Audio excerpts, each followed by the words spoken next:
get started. And so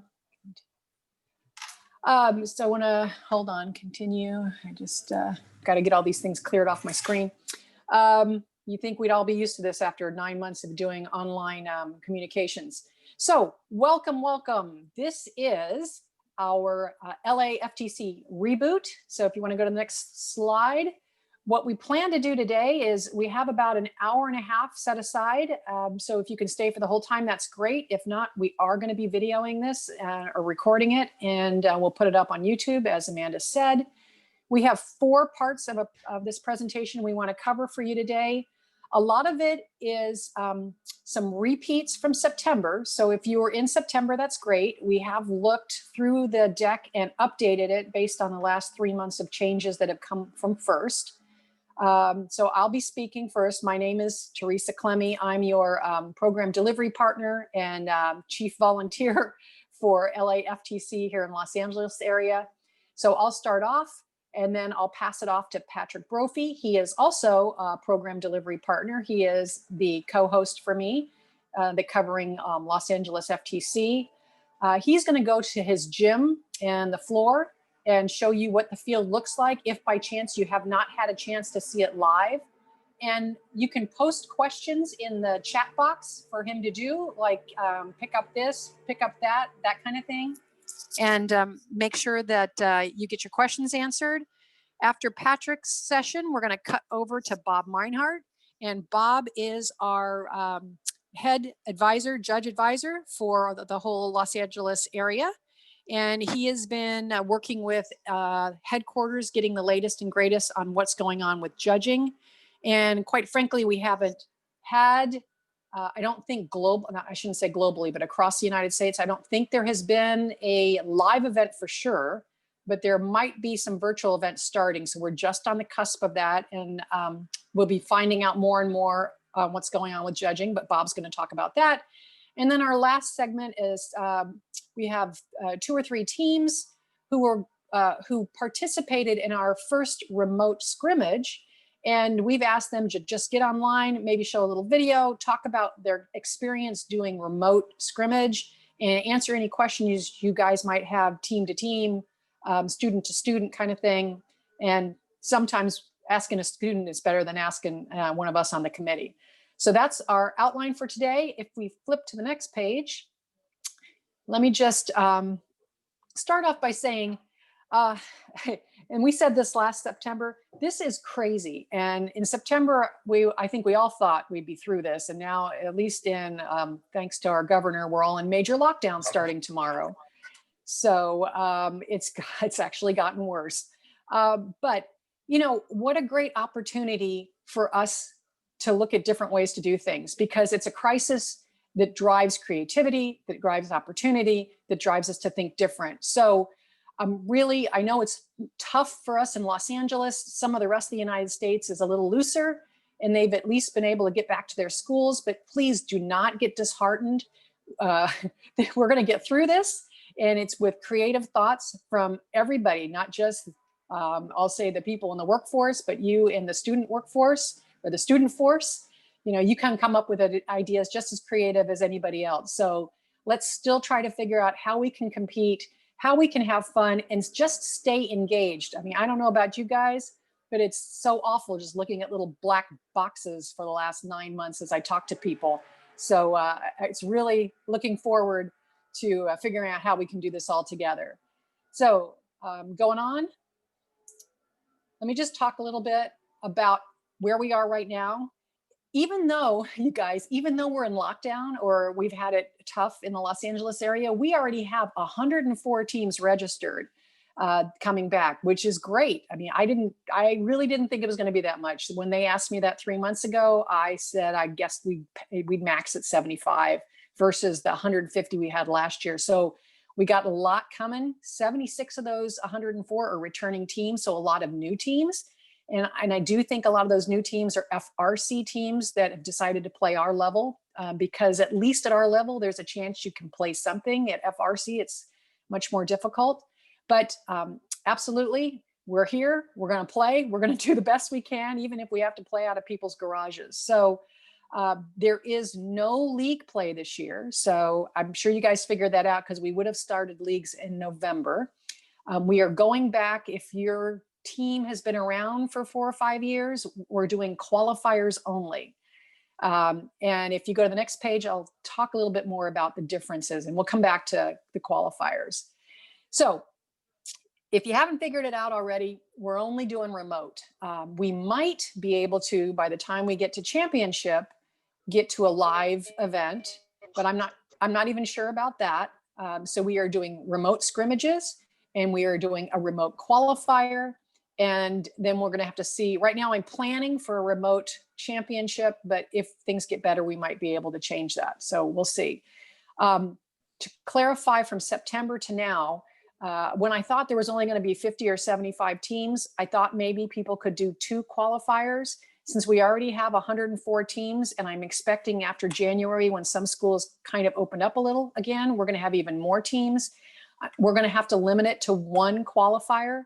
And the qualifier is where you get officially judged, and you potentially advance to championship. Now, I know that sounds kind of bad because it's the one and done approach, which is why we stopped doing qualifiers to start with. However, we have 4 scrimmages that we've set up. One's already passed, but we have 3 scrimmages left where all, now you don't get judged in that, but you get to participate with your scoring, and none of those points count.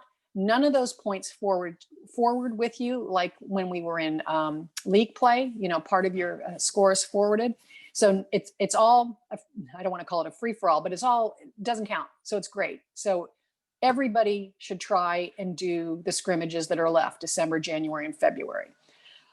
We communicate. Well, I communicate several ways. We put stuff on the website. We have our LAFTC website. We communicate through your hosts, and here are the host names. So if you flip back to the hosts, you're going the wrong direction. Now you're going completely in the wrong direction. There you go, know your leagues.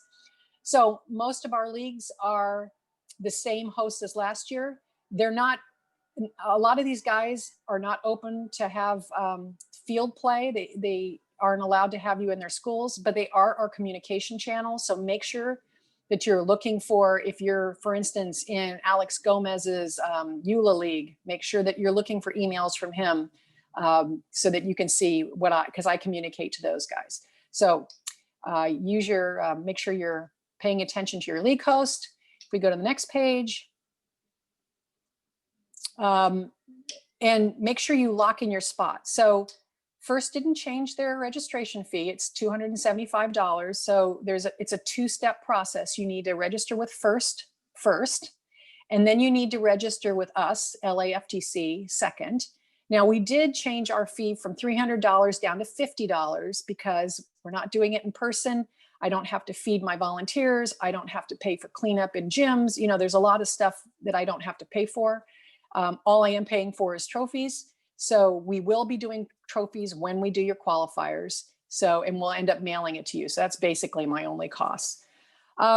We do have 57 teams registered with LAFTC now, and 47 of them have paid. And the reason I bring that up is you'll want to pay if you want to go to the scrimmage, even though if it's online. It's just, I want to make sure that everyone's paid up before they start their scrimmages. So just all I can say is really make sure you participate if you can. I mean, even if you're not sure if your robot's going to work, at least go into the scrimmage and practice loading scores just so you know how the scoring system works, because when we get to the qualifier, you're using the same software. So you don't want to be doing that for the first time on qualifier, because that's when it counts. So scrimmage is a great time to screw up and mess around and just have fun.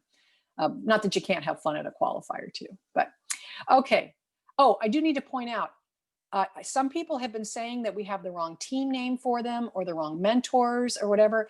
We can only use what's officially on your dashboard on the first page. So if for some reason somebody in your school registered all 6 of your teams, let's say, but that person is not communicating with the teams, I can only communicate back to that person who signed you up. So if you don't want the communications to go to that person, you have to go back to the dashboard and change out the person's name, because that's the only way that Aaron and I can know who anybody is. Or if you change your team name, for instance.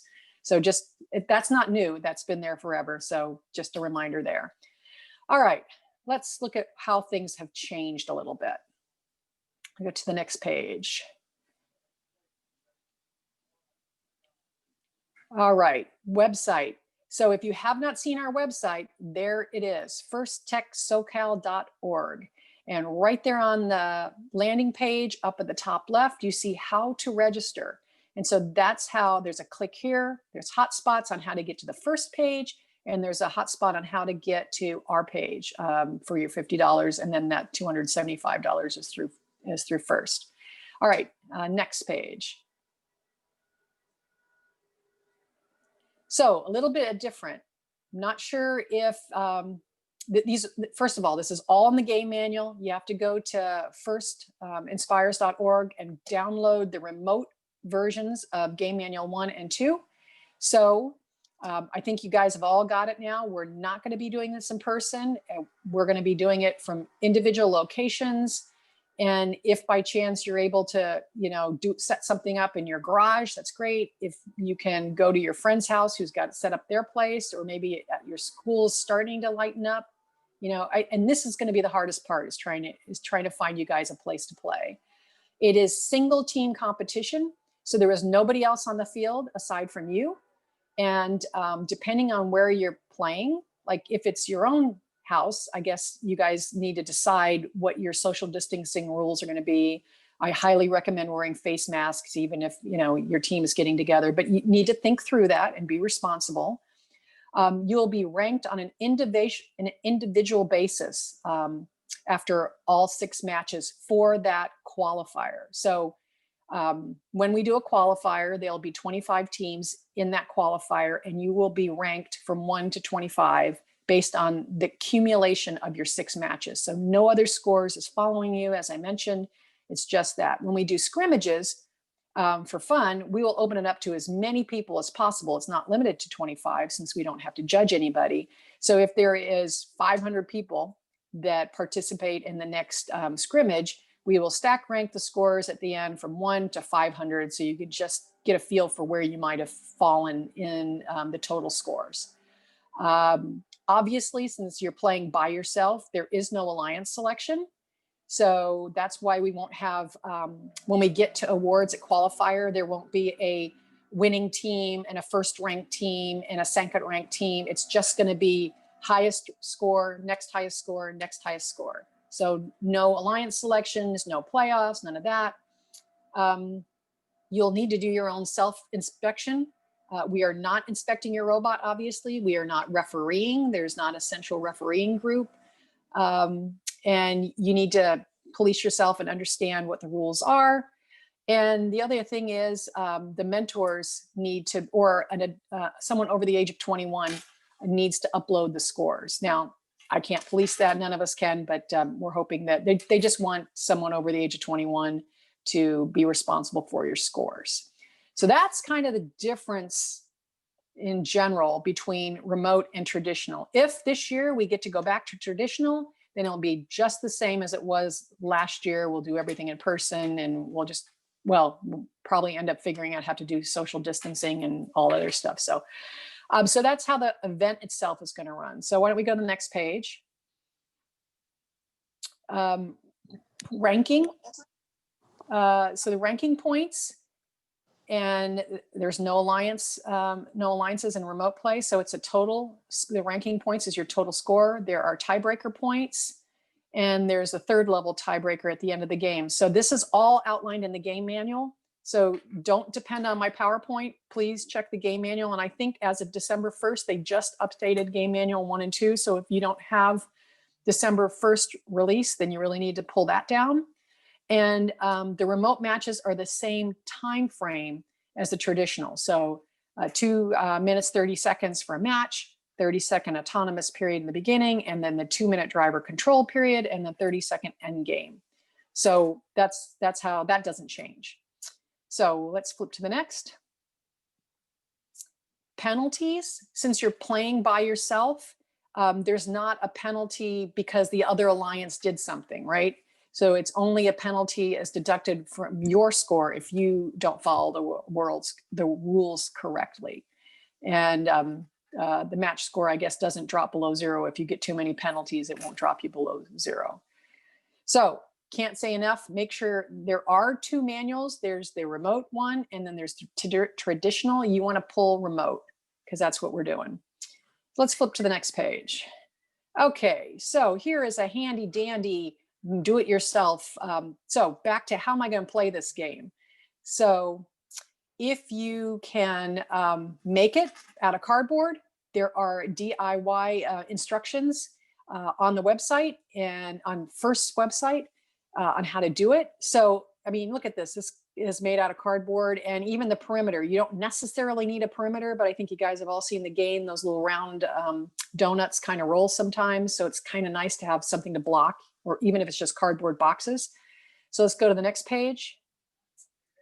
This is what it looks like on the left-hand side from Andy Mark. So if you want, you can purchase a portion of a field from Andy Mark if you want something official. If you don't, there's the cardboard version that I got another picture of. So works just as good. Let's go to the next one. And the field. So there was questions about this before. We're playing on half a field. And some people have asked, well, since it's 12 by 12, can it be 6 feet? That's right, 12 by 12, right? Yeah. So it needs to be a little bit larger than 6, I think, because of the way the return rack is. If you look at that picture, there's really 3 squares. So you really can't get by with 2 squares because the return rack, 2 floor squares, because the return rack doesn't then have a space. So you really, if you're going to set this up, you don't have to have it on the rubber mats, by the way, but you need that distance that's roughly 3 squares worth by 1, 2, 3, 4, 5, 6 by 6. So that's the size. All right. Next, and this is all on First website, by the way. I just picked this out for us to look at today. And this is, and I say this, and I know this is really hard for you guys to find places to play. So if you're so lucky as you can set this up in your garage or some location, and I think some of our non-school, like our neighborhood teams are probably a little bit more lucky than the schools where the schools control the assets and you're not allowed to use your tools and things. But if you can use your garage, that's great. And oh, by the way, if you can set something up in your neighborhood or in your garage or at your location and you're open to having other people, other teams, please feel free to either let me know or we can post it on our Facebook page. And if you set your rules, like we're going to go to Teresa's garage and I am open on Saturdays from 1 to 3. And if you send me a note, you can have a 30-minute slot and I will sign you up. And here's what you have to do. When you're done, you have to wear a face mask, you have to clean my field, you have to put your parts back, you know. So if you're capable of helping other people, I mean, this is great. I mean, reach out and let other people know that you're open to letting them come to your location. Because I know a lot of people were really struggling.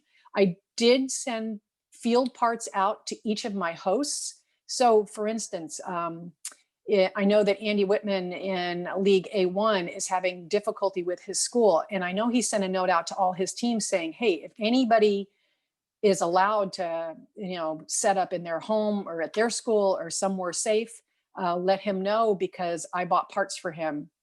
And he's happy to let you guys use those parts on behalf of A1 to try and get your scores up. So look around where you can play and we'll try our best, and if you can't, totally understand.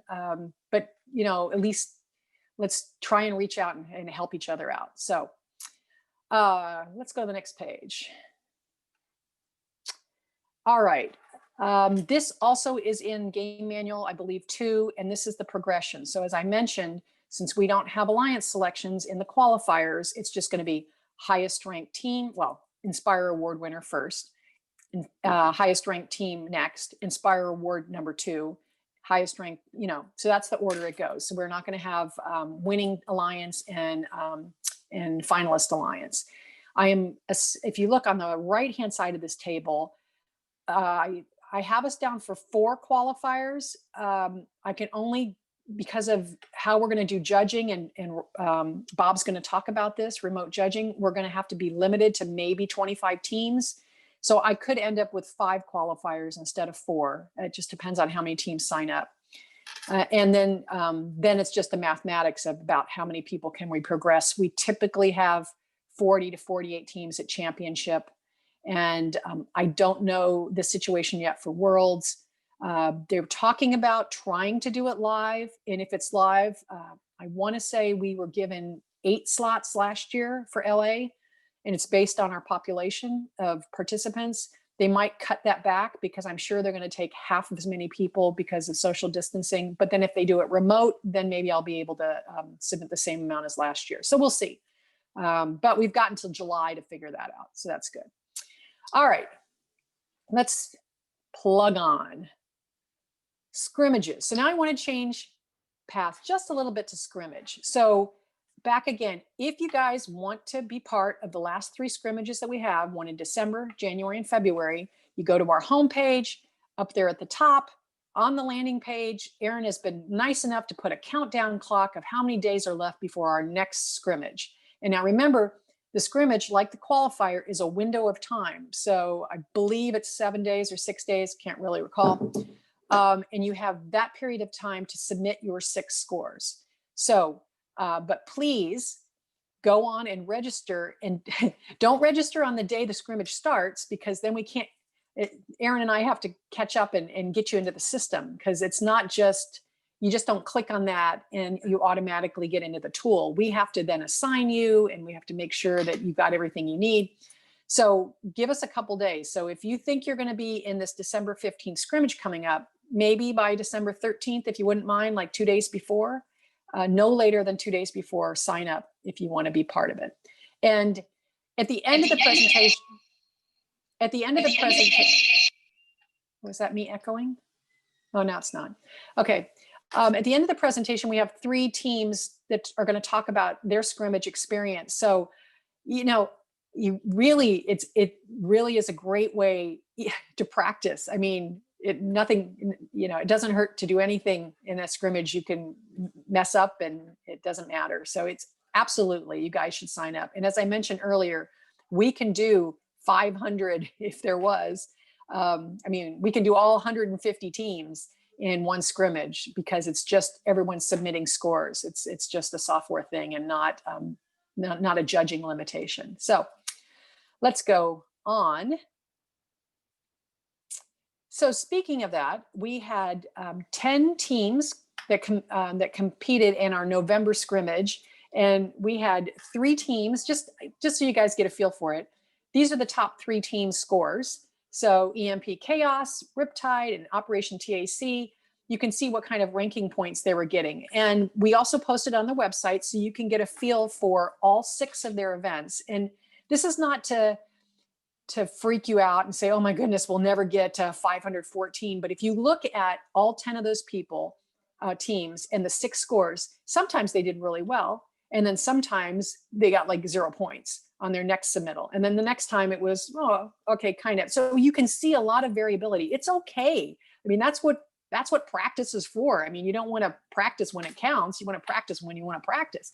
So absolutely. And then one of the teams, and I'm sure they'll share this, they posted their video. So when we do qualifiers, the rules are you don't have to post videos, but what a great opportunity to post and get feedback globally. So one of our teams posted a video, and somebody from a different part of the United States said, hey, I noticed that you did this and this. I kind of think that that's against the rules. And sure enough, it was. And again, it's a scrimmage, who cares? And so the team said, oh, I'm so glad you pointed that out. Now we're going to pay attention, and we're going to go back. And so they learn from that experience. So that's what's great about sharing this stuff. And since we don't get to see each other, the only way we can share and learn is by posting and using the forums and such. So please feel free to do that. I mean, it's not a rule, obviously. We can't make anybody do anything, but if you want to get feedback from folks, it's really helpful. So let's go to the next page. All right, a little bit more about qualifiers, and then I'll hand it over to Patrick. So qualifiers, we do not have it open yet, but we will open up on our homepage a link, just like we do for Scrimmage, for you to register for your qualifier. So it's one qualifier that you can participate in, but you give me your first choice, second, third, and fourth choice. And of course, we'll do our best to put you in the first choice that you pick. So, and that's going to open on January 20th. I didn't want to open it now because a lot of schools still aren't even deciding what they're going to do. And we're going to wait for people to come back from New Year's break. But January 20th, we'll open it, and you have until February 20th, I believe it's on the timeline a little farther back, to sign up and register for your qualifier. So you send us a note on the link, and then Erin and I look at that link and we assign you, and we commit back to you and say, yep, you are on this date. This is your qualifier. And so we will then give you, and this is where it gets a little fuzzy because I still don't know how it works.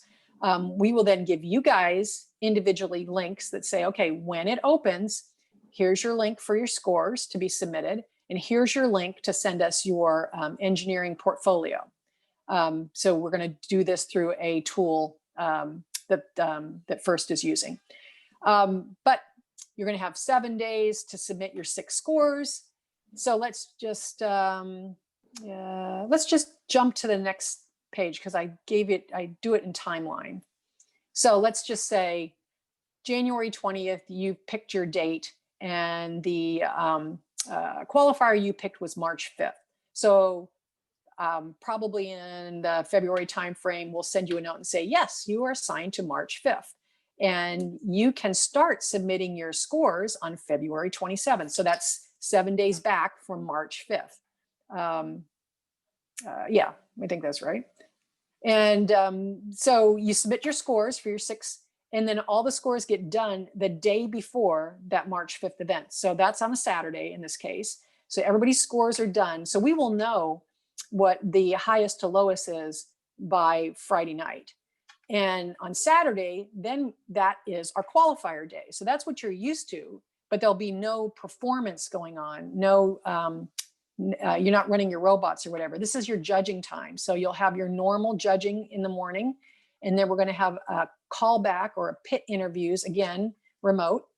And then we'll have deliberations and such with our judges. And then we'll have a virtual award ceremony. So you'll get a welcome letter with all this outline and a timeline as we get closer.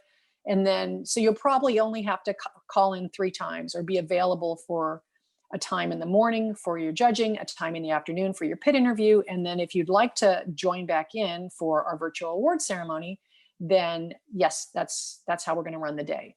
So, and then give me 3 days after that to announce the teams that are progressing to the LA Championship.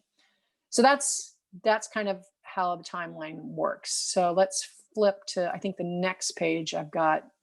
Yeah. So our scrimmages, our events are, if you look mid-page, March 6th, that's a Saturday, March 14th, March 20th, and March 28th. So 2 of those days are Sundays, 2 of those days are Saturdays. Try and help people out.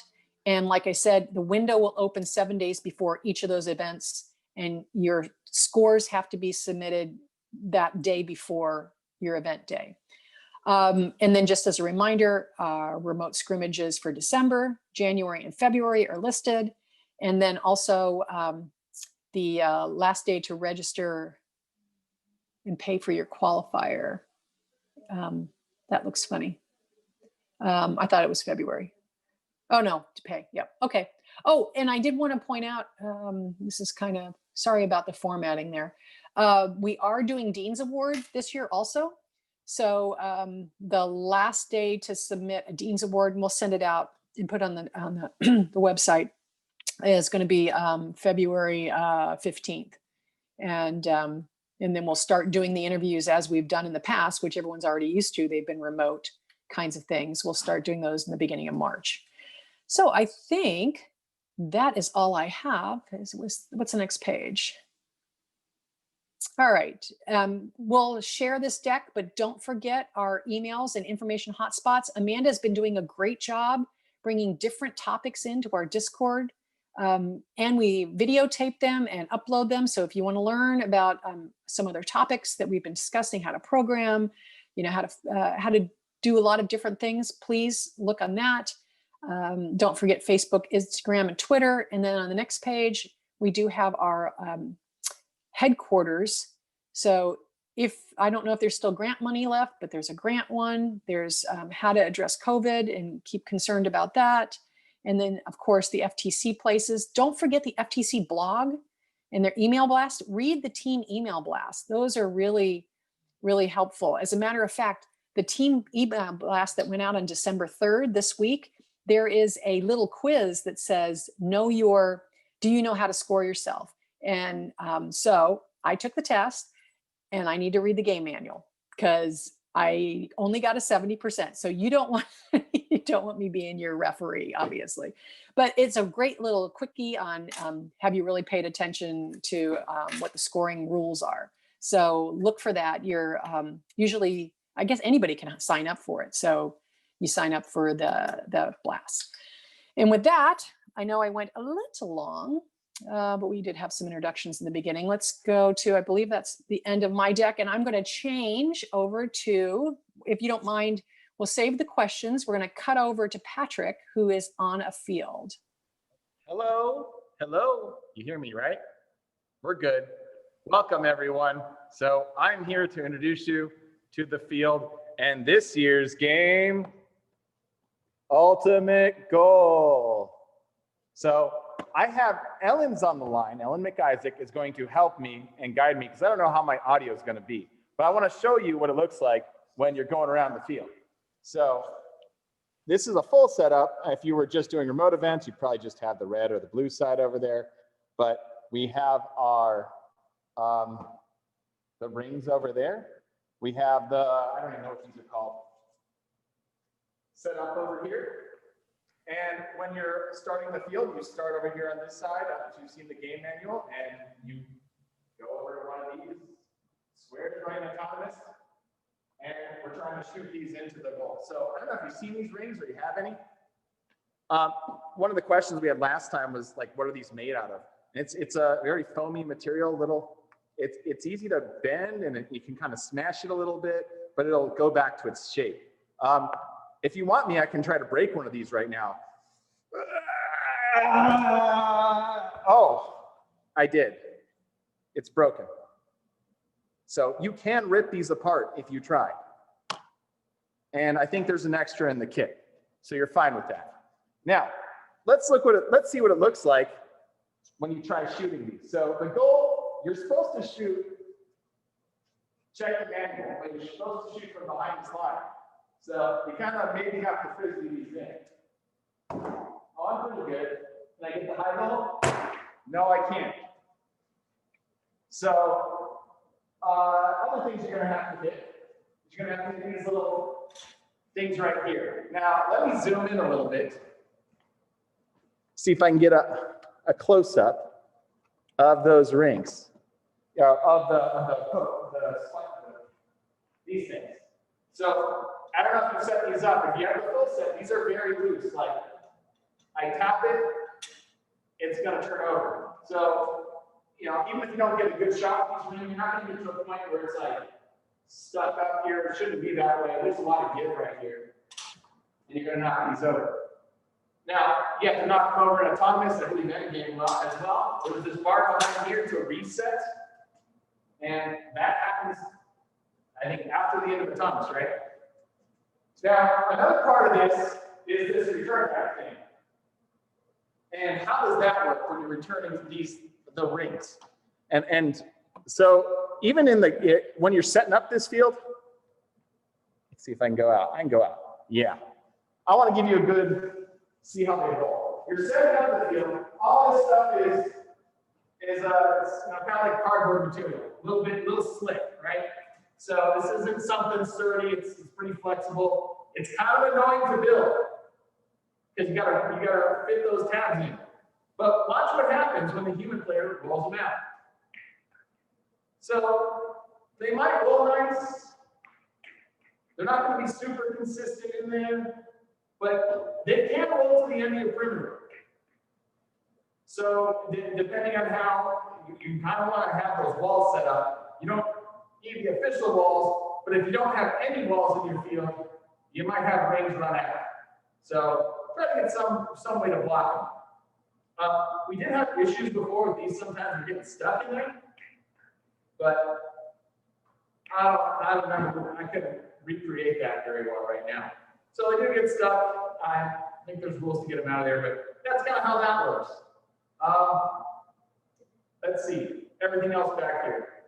Yeah, if you're a human player, that's how you reset right back here. To reach underneath, not over there. And let's see. Okay. What are these called again? I don't remember. The top things. It's a plastic. It's kind of a weighted base right here. So they're not, it's going to be very hard for them to sit on their side. So even if I toss this right now, they're going to come back up. Might roll around a little bit. I guess it doesn't come back up. Oh well, I learned. But a little bit of a weighted base. One part of the game is to lift these up in the end game and then drop them outside of the perimeter. So you would have to, I'm going to demonstrate over here. You might have to take the robot and lift them and drop it out there. But also, you want to keep the rings on it. I think when we did this last time, how many rings does one of these hold? I think we have, oh, the wobble goals, thank you. The wobble goals. I think we fit about 15 of these on there. Maybe that much, right?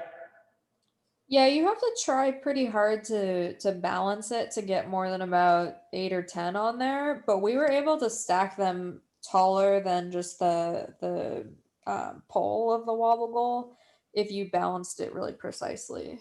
Yeah. What else should I demonstrate right here that I've missed? I think you've gotten most of it. Yeah. I think you definitely need these rings. I mean, make sure you have enough. I haven't seen any damage on the ones I've been messing around with here, but we really haven't run them through much. I bet you could talk to the teams and ask them more. Setting up the goals, if you're set, there's just, I mean, a lot of that, I can't bring a camera close enough to zoom into those, but it's just like a slanted cardboard material, some PVC pipes. I think that middle thing is some metal platform thing. Those slide down really nice, and then there's like a basket underneath to put them in. So, but if you're doing something at home, the setting up that cardboard box thing should work. All right. What else on this field right here? We do have autonomous targets on the field. Maybe you'll use them. I don't know. But you can tape them up. You don't have to randomly move them this year. It's kind of nice. All right. I think that's about it I have for the field, unless there's a question from the audience. Or Teresa, how do you want to do this? I think we're good. I don't see any questions coming in, so I think that's a good enough refresher. And at this point, most teams have probably started playing with the game pieces in the field. Excellent. Well, I'm going to try to hit that FRC goal there, but you know, these might sail if you want them to. Oh, you got a question. You got a question there. Oh. Is the net behind the power goal necessary? Oh, good question.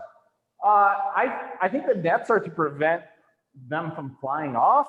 So I think if the DIY thing, I think it's a safety thing on the field and not have to chase them down. I don't think for your remote events it would be. So not necessary is the answer.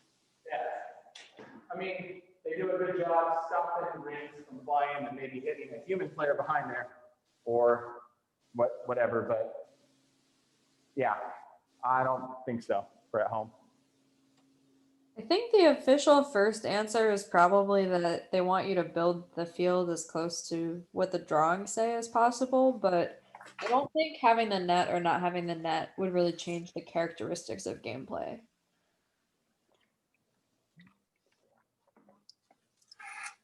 Yeah. Okay. Well, we All can always answer more questions along the way. I see Danny's been very helpful of asking some questions in the box. So if anybody else has questions, or if you want to see some of the questions that are going on along the way, please look at the Zoom group chat so you can see the answers. We will take all of these Q's and A's and post them as we did last time, so that if you're not watching, you can at least see what questions your peers are asking. So good. All right. If we don't have anything else, let's change gears again, and we will go to Mr. Bob, our head judge advisor for the area.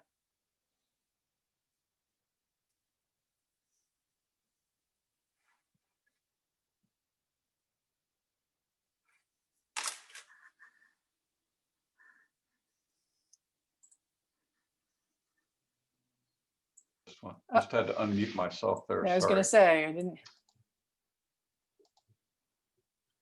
Hello, everybody. I'm Bob Meinhardt. I'm the regional lead judge advisor, as Teresa just said. My colleague Cindy Prestwood Chung and I are really excited about trying to focus on how we're going to make these judged events meaningful and smooth running, given that it's likely that we're going to be doing remote events. So what this is kind of as Teresa was doing, and also Patrick, this is sort of a reboot of what we've already talked about, but we have made an attempt to answer some of your questions in these slides here. So there are a couple of things that have been tweaked, and we've added some slides that address some of the questions. So judging schedule, this is going to sound familiar. There's going to be panel interviews in the morning. These will be 10 to 15 minute sessions, which will be scheduled via the hub tool that they're going to have, or via Zoom during the qualifier day. We will have either 30 or 45 minutes to allow for gathering and judge deliberation. So it's not going to be this fast 15-minute turnover that you experienced teams have been seeing in the past. It will be more time between start sessions, if you will. The judge deliberations are going to happen during QT day. That is the plan at this point in time. Also, pit interviews will be scheduled, once again, via the hub that FIRST is working on, or Zoom or a similar tool, on QT day, most likely in the early afternoon.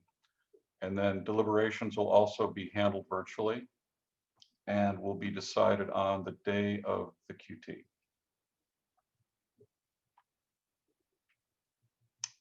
Once again, we would ask that you be on time and be prepared for the panel interviews. Ideally, you're going to have a short 5-minute presentation to use.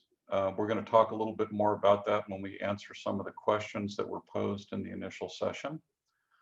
And be prepared to answer the judges' questions, which is what we would ask you to be prepared for, even if we were having a live event.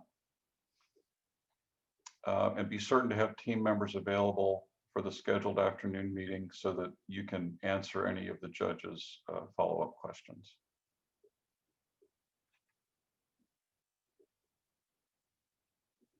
So this is just sort of, a quick overview of the interview. It's kind of your cover letter. Pit interviews are the in-person interview, and the notebook is your references. Okay.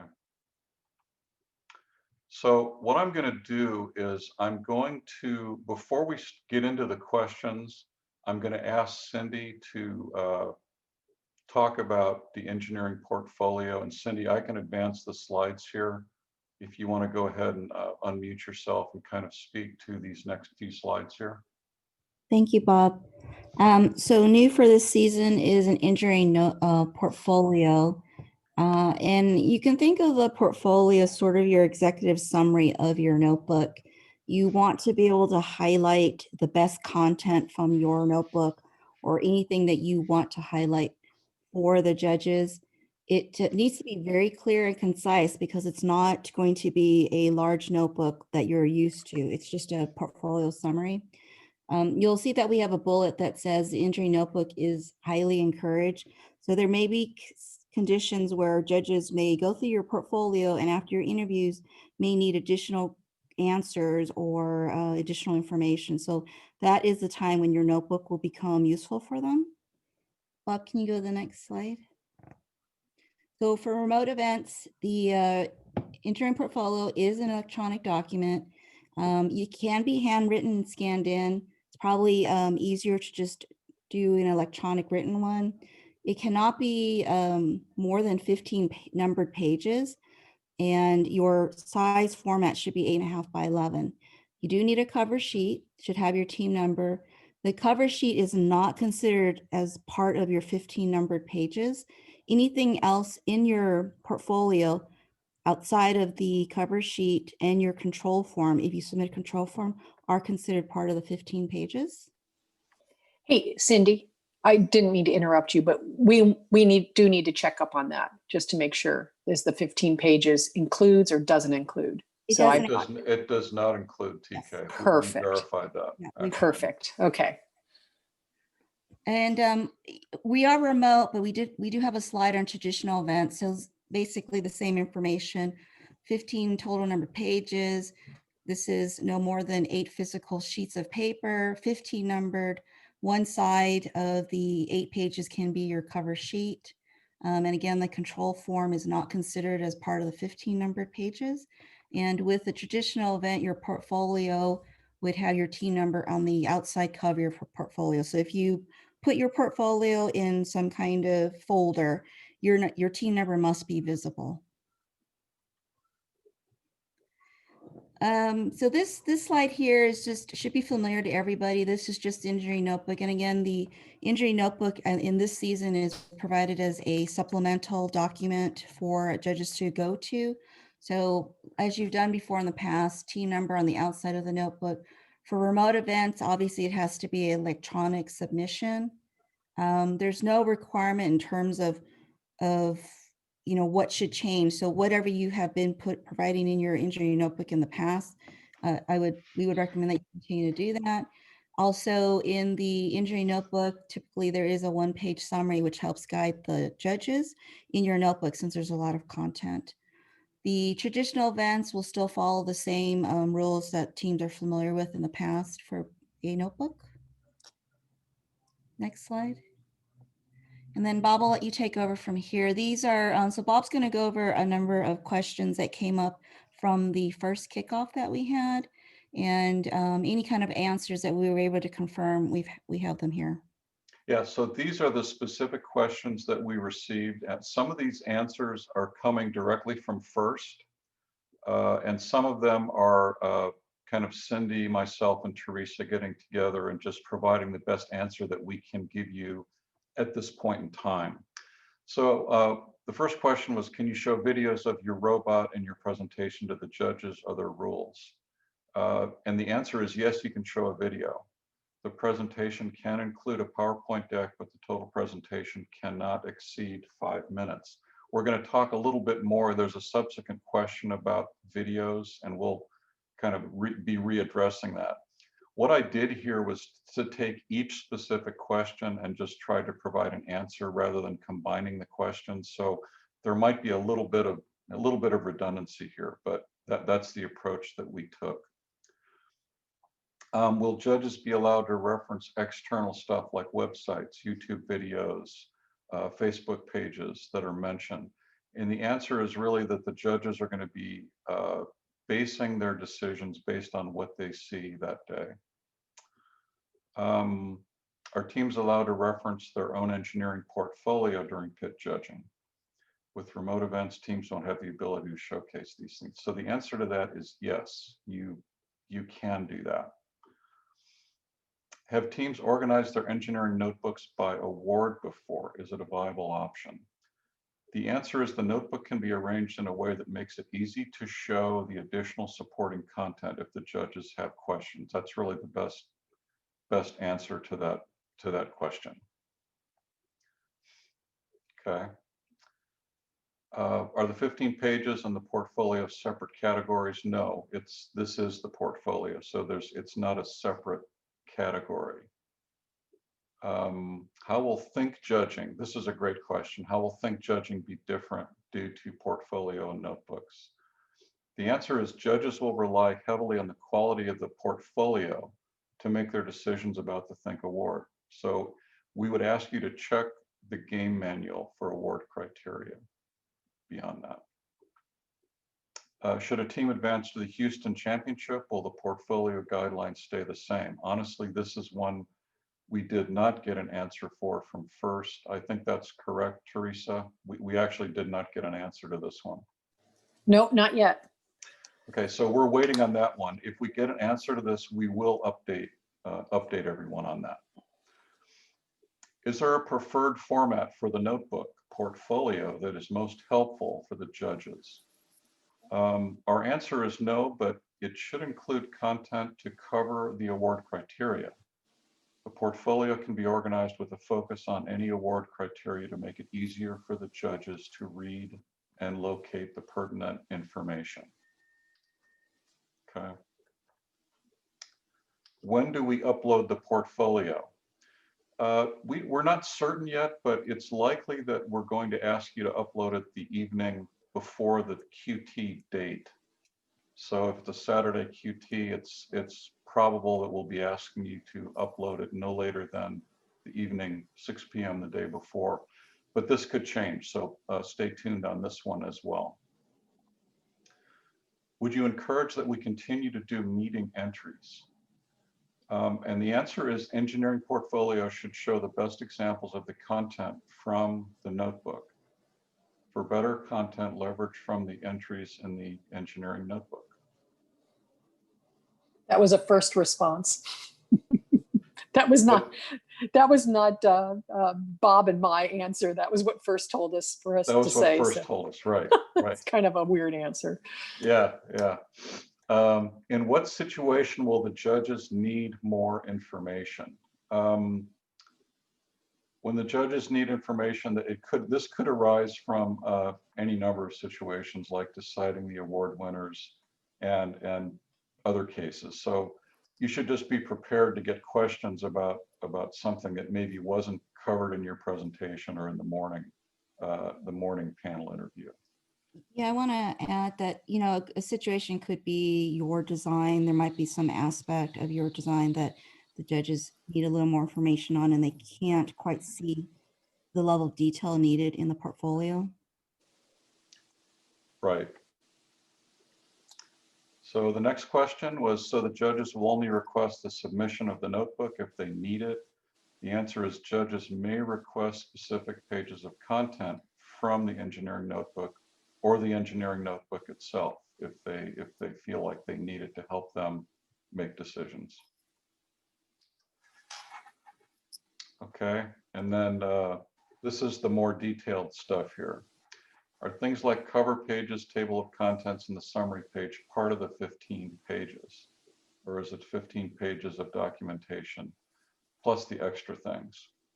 So the cover page does not count as part of the 15 pages. So we'll explain this in one of the other answers here. Everything else is part of the 15 pages. I was looking through the game manual and I see two sections, one for engineering notebook and the other for portfolio. Sort of understand the difference, but do we do both? Are they separate or the same file? The answer is they are separate. To win awards, you must submit an engineering portfolio at a minimum. Can teams submit a video for their presentation? Seems like unduly benefits teams that have video editing skills, which isn't a criteria for any of the advancing awards. And this is an interesting question, but the answer is yes. Videos are allowed during the 5-minute presentation, but they must have no sound in the video and can be narrated or should be narrated live during the presentation. Okay. During judging interview or pit interview, will students be able to stream video? During judging interviews, teams may use part of the 5-minute presentation to show a video. If their robot, the video may not contain sound. The team must narrate the video during the interview itself. And I think this might be the last question or the last page of questions. Do you have a recommended number of pages for each section? Engineering team plan for the portfolio. And the answer to that is no. Please use your best judgment based on the game manual. Do you think this will be a permanent change to how documentation is submitted and assessed? And this one we do not know at this point in time. Aside from what first sets as hard limits, you must have a notebook, binder rings larger, no larger than 3 inches. Are the notebook judges more concerned by format and presentation or by content? And the answer to this, and this is something that FIRST did say, and we believe this locally in our region as well, is that content is more important than format. Format is just there to provide guidelines. We do want you to follow the format, but the content is more important than the format. And here's my favorite question of all. Is the electronic portfolio 15 pages all one-sided or 15 pages back to back? So this answer here hopefully makes it crystal clear, okay? A non-issue for virtual events, but to be perfectly clear, the portfolio should consist of 15 pages of content plus the cover page. So if you were to present this during a live event and you wanted to print double-sided, your portfolio would be 8 pages of paper, pieces of paper. That's 15 pages of content plus the cover page, 8 pages. And I think that's pretty much it for us. I don't know if we, these are just some things that we can make available to you. I think this probably is already available because it was in the last presentation. Are there any questions in the chat room that we need to try to address, Amanda? Anything? No, one of the questions was, and I did type an answer for you, is do we believe that the location that they submit the portfolio, will that be the same location that they do any other kinds of documents? For instance, the control form, which was separate from the engineering portfolio, or if they were going to submit a picture of their robot. I think we think it's going to be the same link, right? I think it would be the same, Teresa. I think the answer to that would be yes, we believe it would be the same place. Yeah. Yes. But lucky we still have some time. Our QTs don't start until March, so we're letting the rest of the United States figure that out before us. Right, that does give us a little bit of an advantage. I wanted to let everyone know that we are in contact with some of the other regions. The state of Washington is already starting to do virtual pit things in Zoom, using Zoom and breakout rooms in Zoom. And that may or may not be the way to go. Kevin up there, I'm not sure what his role is, but he may have Teresa's role up there, but he's planning on using Zoom because he doesn't know that FIRST is going to have their hub ready to go by the time he needs it. So having backup plans, I think, is important, and that's something that we're all concerned with. We want to make sure that we can have these events come off successfully. Well, thank you, Bob. Folks will still open up for questions and answers at the end. I mean, the part that I think is the most interesting of today's reboot is we've got 3 teams, I believe 3, who participated in the virtual scrimmage, and we wanted you to get a chance to talk to them about their experiences, what they figured out, what they wish they'd done different or whatever. And I'm, Aaron, if you don't mind, can I pass it over to you to introduce the team so that that I don't get that incorrect? Or are you not muted? No, I'm here. I'm going to actually pass it off to Titus, who's heading up. So Titus, you're ready to go.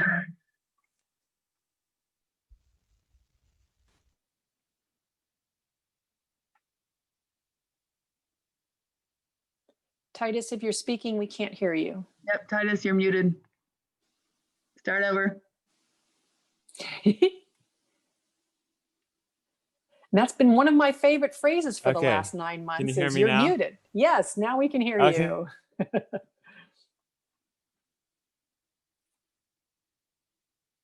Well, I could hear you. Now I can't hear you. Titus, if you're talking again, still can't hear you talking. Oop. It sounds a little better now. I can hear some Can noise. you hear me? Yes, now we can hear you. Okay. Great. Hello. I am Titus from Operation TAC, and which stands for Technology and Character. We're FTC Team 14295. We are a community team, and we were able to compete in the first scrimmage. And it was really interesting. We learned a lot from competing in this scrimmage. It's a great place to test out the robot, and it really shows what works and what doesn't work. We really recommend competing in these practice scrimmages because they're very helpful. Now, why exactly should you compete? Well, we see 3 main reasons. First, it's not for points, so there's nothing to lose if you compete. And even if your robot isn't where you want it to be, competing anyway, we would recommend competing anyway because practicing and running in a real environment is so helpful for the design process. And lastly, you learn a lot. We posted a video during the competition and another team gave us very helpful feedback. Mrs. Clemmy talked Stole about your this a thunder. little bit, but basically what they said came down to that we should read the game manuals, and we still need to do that, but we're planning on doing that. So thank you so much, Second Rebellion, for reaching out, and we obviously still need your help. So if your robot is not perfect, join the club. Ours isn't either. We competed Sunday night, which is the last day of the competition, because we really needed the time to make our robot work. And the morning of the competition, our robot didn't work. In fact, one might say it wasn't in operation. And 30 minutes before we ran our first round, which was, I think, after 6 p.m. on Sunday night, we had no autonomous. So we quickly whipped something up, but it didn't work very well, and it kind of parked on the line most of the time. So if your robot is not put together, don't worry. That's where we are too. Here are a few tips for setting up to compete in a scrimmage. It would be very helpful to actually hear the countdown over the noise of the robot and your own beating heart. So we would recommend turning the match volume up so that you could hear that. Also, if you're videotaping, I would position the camera to record the entire field from one view. And we found that the corner on the field on the driver's side across from the tower goals is a great place to videotape from. And tripods are awesome. We used rubber bands to hold our iPhone onto the tripod. The scoring system was extremely self-explanatory and easy to use. Our coach that ran it had never had experience with being a ref, and she found it to be easy. Just make sure you have 2 computers, and the one with the countdown should be easily viewable by the drivers. Also, we moved stuff out of the garage in order to fit our field in the garage. Since it's a partial field, it doesn't take up too much space, but we want to make sure that we could comfortably move around the field. So in conclusion, we cannot wait to see what you do, and God bless you in your season this year, and hopefully we'll see you around. Thank you. Well, Titus, thank you very much. That was both educational and kind of funny in places. So Thank you. Titus is one of our teams, obviously, that was in the scrimmage. I think we have another team that. We have Okay. the next team. First, we have EMP Chaos, which I have a video from them because they sadly weren't able to make it today, but I'll play that video. Then we also have another team, iBots, who's here, and so he'll talk, and then I'll open it up to questions for the 3 teams. Yeah, so here is, let me share my screen. Here is the video from EMP Chaos.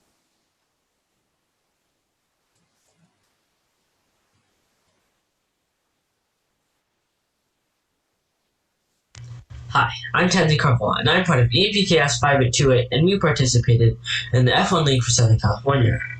I'm here to tell you that even if your robot is not 100% ready, it's always great to participate in meets.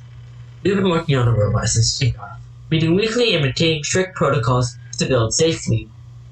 Make sure everyone has masks, face shields, and or safety glasses on at all times. We use hand sanitizer before we go into the workshop, and we use it quite a bit. There's like 12 bottles of hand sanitizer. We minimize eating and drinking, and if we do need a drink, we go outside and socially distance ourselves. We have tents and foldable tables so we can spread out and make sure our garage is open. We're a small group, so it's usually 2 people on build, 2 people on CAD, 2 people on program, and the other 3 of us are prototyping. So what happens if a meet goes wrong? Well, if your power of part of your garage may go off when you try to do the meet the last day, just remember it will be okay. We were building on Saturday and Sunday of the meet, and we decided to remove our arm just to see how things would go with only shooting. We hadn't gotten vision yet, so we could only park and shoot. So that is Sunday afternoon. We tried online, and we were having some technical difficulties, so we printed the offline paper just in case. It's always a good thing to have the offline paper. Don't panic if your power goes off in your garage or your router stops working. Things happen and you just have to roll with the punches. In hindsight, we could have done everything from our phones, but we were short on people at that point. We needed at least 3 people. Since we only had driving and intake and shooting, we could only program everything into one controller. Give yourself 5 minutes between matches. Everything took about an hour and a half total. We had matches where the shots weren't going in, but we didn't bother to reprogram autonomous since we just tightened our flywheel. And also, don't program things in between matches if you don't have time. Also, an important thing is don't overload your garage. I think that's what happened with ours. We were charging everything and our 4 3D printers were plugged in, so I turned those things off. Don't try to do everything at the end of the deadline, which we did. But if you do have the offline paper, and if you can't submit it, you can always email it. We got a 404 error code, and we panicked that we couldn't submit it in time. But we ended up just emailing it at 4 p.m. 11 p.m., sorry, which was totally fine. What we found helpful. One thing that we found helpful was having multiple batteries. When your voltage goes down, your flywheel or mechanism might not work always the same at 12 volts versus 14 volts. You know that cold garages will also affect your batteries, so keep them covered up. Also, don't overcharge them. You might be hitting the middle goal rather than the high goal because of your voltage. Also, make sure that you don't have static electricity.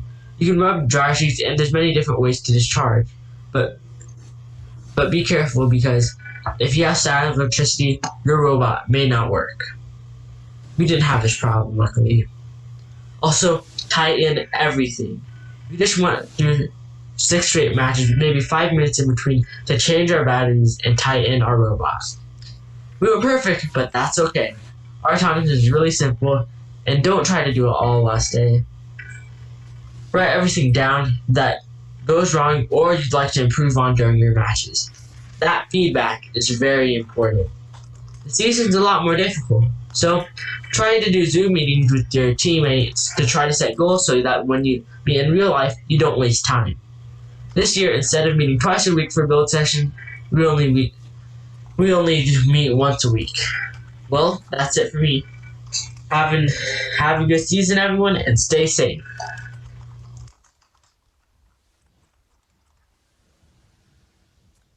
Well, that was good. That was helpful. I thought there was some interesting ideas in there. I did want to, while we change to our next team, I did want to point out that the rules do say that you can submit your scores through paper.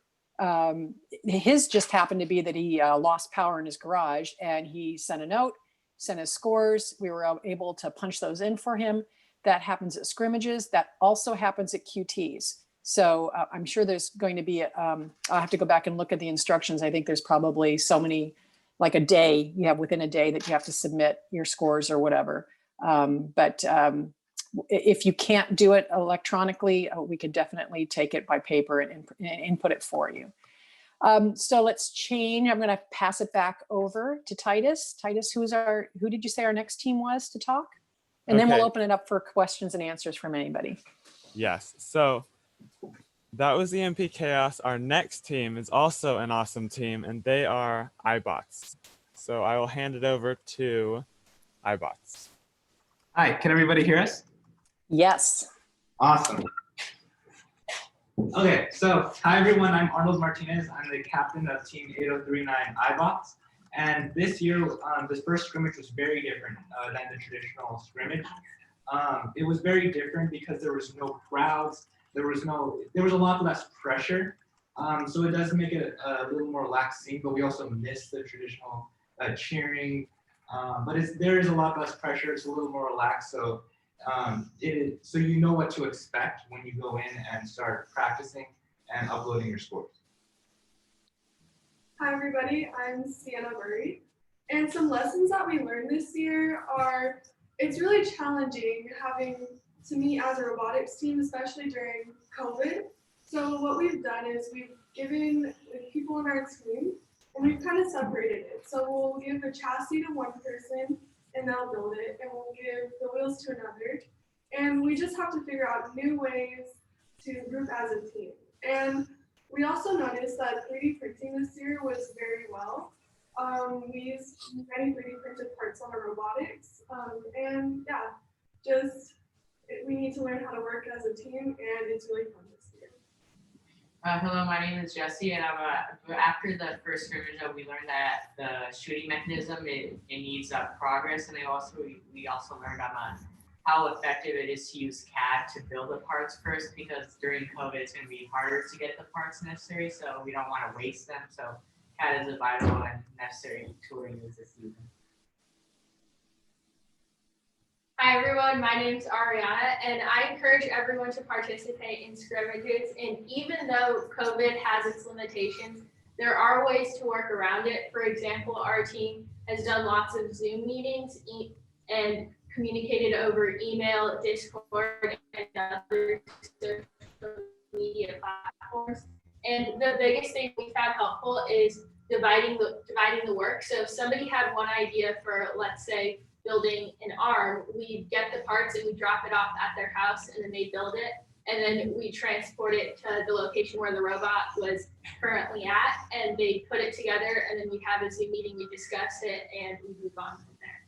But one advice that I would give to new teams coming on and wanting to participate in virtual scrimmages is to have very flexible schedules, because we found that it was very hard to have our whole team come together to actually do the scrimmage during this coronavirus pandemic. Schedules can change very quickly because it's a very uncertain time. So we encourage everybody to have very flexible schedules and to really decide on a day, even a month ahead of time, which day you want to get together and do the scrimmage, so you can make sure to keep your schedules free. And yeah. Thank you. Well, thank you. Thank you, iBots. That's great. And Operation TAC. And folks, that is the official presentation material we have for everybody today. But we do have some time for anybody who wants to ask a question. You can either type it in or take yourself off mute and ask a question. We'd be more than happy to answer or try and get you an answer. So we have a question. Is there a way for teams that are unable to participate in scrimmages to become familiar with the scoring upload system? Patrick, can you answer that question? I believe the answer is yes. But... Yeah, there's a practice version online for you to practice using the scoring system. I know if you go to the First Tech Challenge official YouTube channel, they have a video series on how to use that. I don't know where the link is, but I can dig around for it. Maybe we can get this in chat before the end here. But there is a link to go practice that. And there's videos online from first. Good, thanks. Any other questions from either the group? There was a request, TAC, someone wanted to know if you, Hudson wanted to know if you had posted your video, and if so, where they might be able to find it. And while we're doing that, iBots, if you happen to post, or if you happen to take any videos, if you have posted it, that would be nice to share that with the team, so that people can see how you're progressing. Any other questions from anyone? Operation TAC has not posted our videos yet. We're trying to. You're trying to what? He cut off mid-sentence. So the answer to that is no, not yet. No, the answer is they did post videos on Instagram, on social media. We just haven't posted it to the website yet. So that's our goal, okay. is to collect as many of the videos of the teams and put it all in one spot on the website. But it is on social media. You just have to search Good. Operation TAC. Okay, good. There you go. Search Operation TAC. And first, we've posted in the chat the video for how you can do the remote scores. So take a look at that. I did notice that all three of the teams, give a person a week and they'll wait to the very last day to do something. So you can do that, but as you heard from some of the teams, that things don't exactly go the way you've planned, which is okay. It's all about recovery and trying to get that in. From what I can tell from the instructions, you can post one of your 6 scores on Monday, one on Tuesday, one on Wednesday. And if you want to work on your robot in between, I guess that's fine. Or you can wait to the last day, which is all right also, and then do all 6 of your scores within however long a period you want in that day.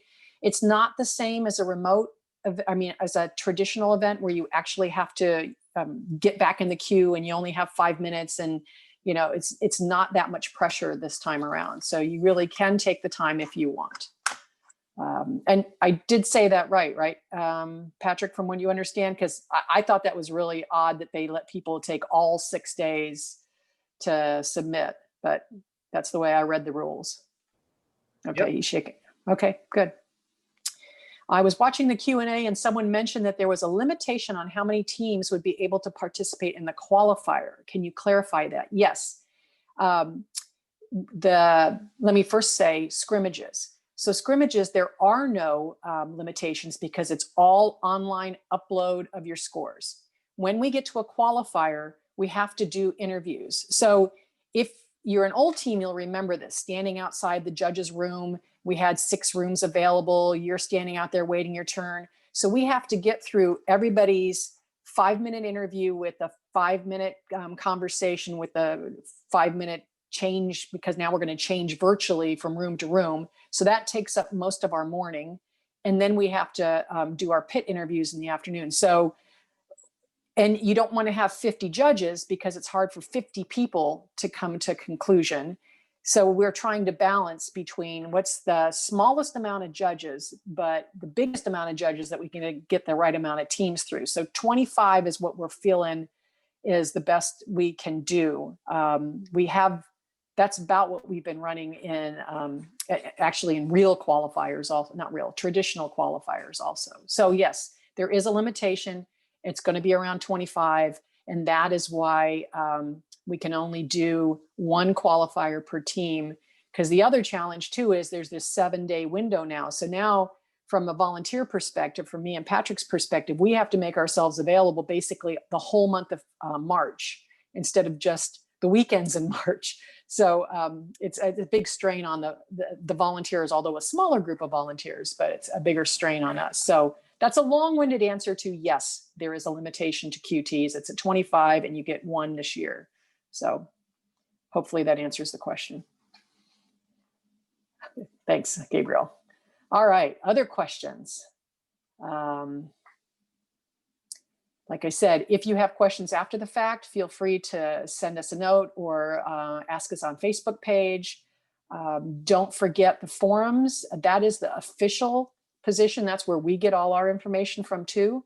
So make sure you watch the forums. And I think that's about all that we've got. I mean, I can't stress in the not the importance, but the benefit of trying things out, even if it doesn't exactly work. I mean, you heard at least 2 people live, and then our video team just saying that, you know, things don't work. And you know, what a great way to do it in a scrimmage. And sure, really take a video. I mean, share what you're learning.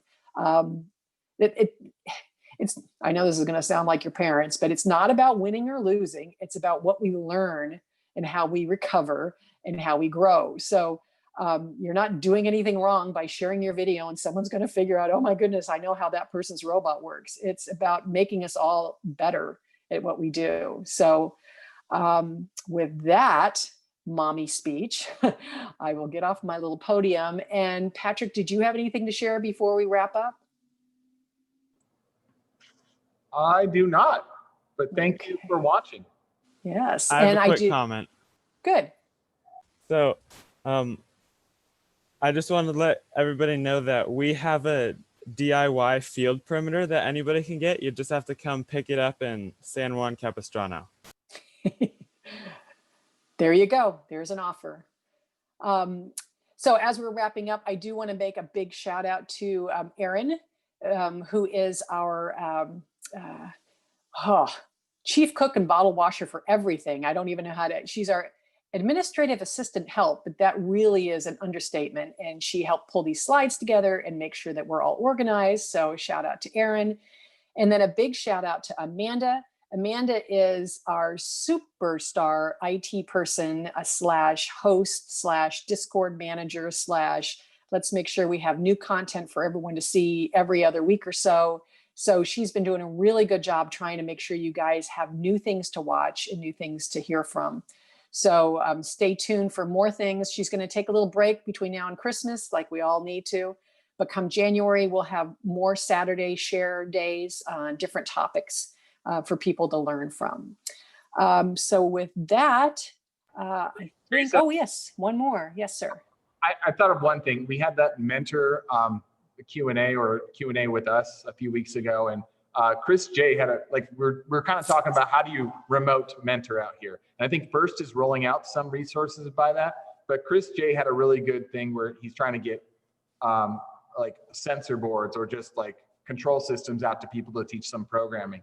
So I think it'd be great. Like I'm thinking about that myself, but if you have ideas or you have questions or you need some help, I mean, reach out to us. We'd love to share good ideas on how do you remote work with students when you can't all be in person all the time.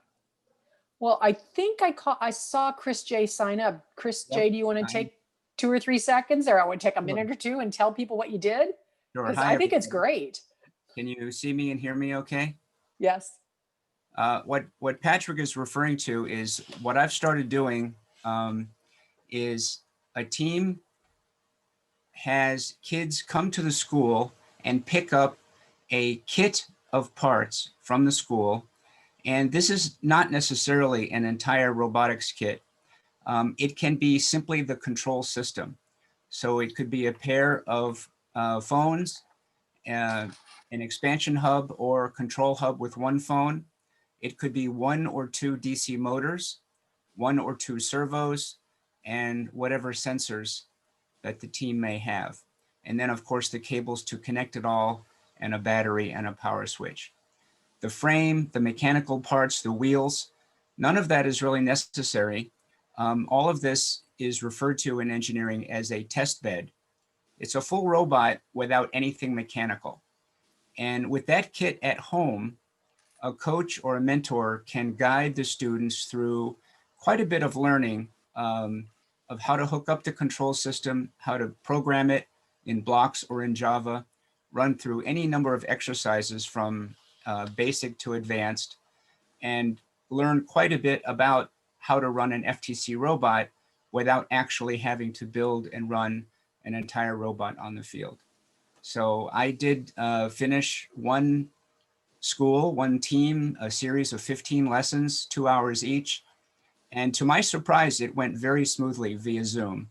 I thought there would be all kinds of technology problems and that it would go slowly, but it was fantastic. It went very well. So I've now got 2 or 3 more teams and groups who want to do the same thing. I've been going to the schools just to access their parts supply and create the test bed kits that they need.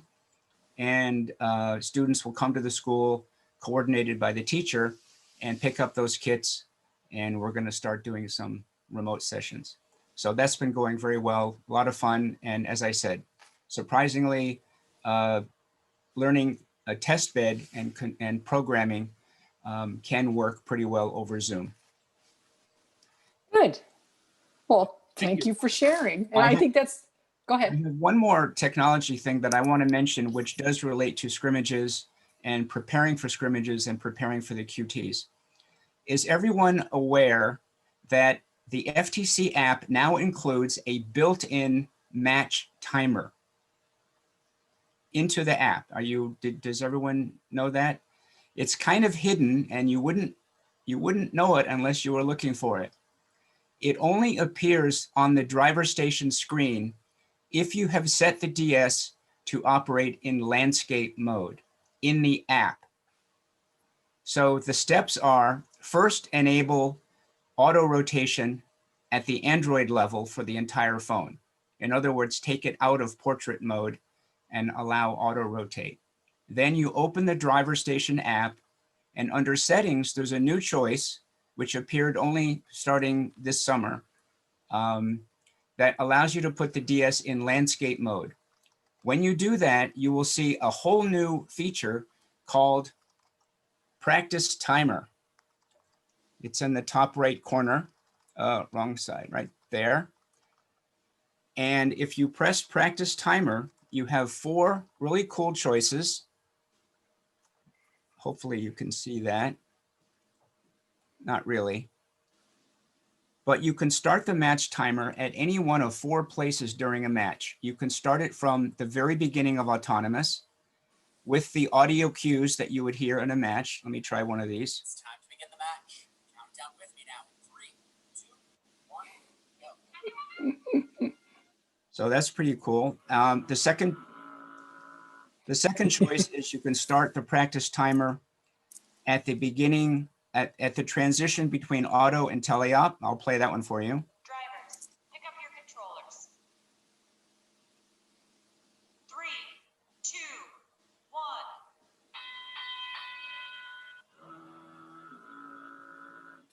And the other 2 choices, of course, is you can start the timer at the beginning of teleop, or you can start the timer at the beginning of endgame. So this is a way for teams in their home field to really get used to, for the 2 robot operators and the 3rd coach personnel, to get used to the idea of how the rhythm goes, how the timing goes for an entire match. And you can do this on your own before the scrimmage day or before the QT day. It's going to help you a lot because the timing and the feeling of how that 30 seconds goes and the 2 minutes and the 30-second end game, you just got to do this over and over to get used to it. And your scores will be better if you practice with this feature. Good. All right. So Chris, if you wouldn't mind giving us those steps, I'd be happy to post that on our Facebook page and our website for folks. So good. Well, thank you. Hopefully we should have put you on the agenda too. That's good. So folks, that's it for us. Hopefully this was helpful. Reach out to us if you have any questions. Again, we will have this recorded and you'll be able to send it out to team members who didn't attend, who you think might benefit. And we hope to see you at our scrimmage that opens up, signups open up. It's open now for the December 15th scrimmage. And you can also sign up for January and February ahead of time. You don't have to wait to the last minute. So thanks everybody. We're going to sign off. Talk to you later. Everyone. Bye.